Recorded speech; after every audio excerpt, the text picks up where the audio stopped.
খুব ইন্টারেস্টিং একটা short film, ৮ ঘন্টার কাছাকাছি দৈর্ঘ্য।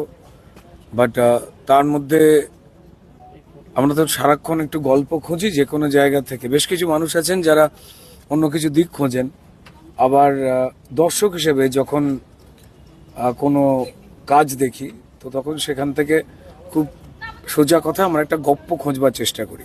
তো এই ক্ষেত্রে বলা যে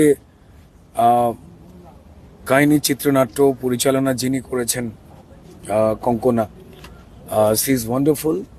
পরিচালক হিসেবে তার কাজ সেটা দুর্দান্ত, আর অভিনেত্রী হিসেবেও তিনি খুব ইন্টারেস্টিং কাজ করেছেন এবং যেটা চমকে দেওয়ার মতো পারফরমেন্স।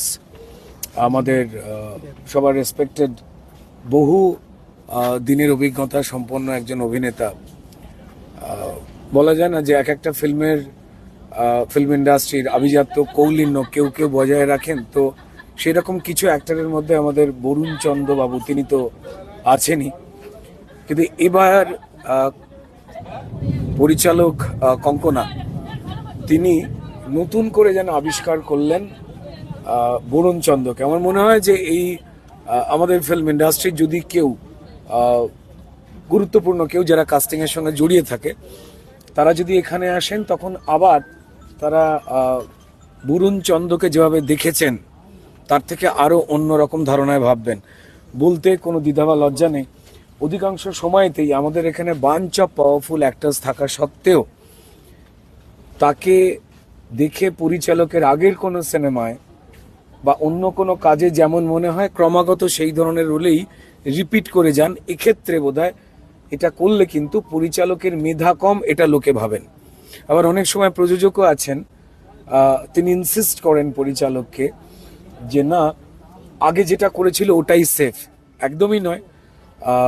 এই সিনেমাটা প্রমাণ করে সেটার। এই ফিল্মে খুব গুরুত্বপূর্ণ, খুব ছোট কোনো সংলাপ নেই, একজন ওয়ান্ডারফুল অ্যাক্টর রয়েছেন, আমাদের এই ফিল্ম ইন্ডাস্ট্রি থেকে বিলং করেন, প্রদীপ ভট্টাচার্য।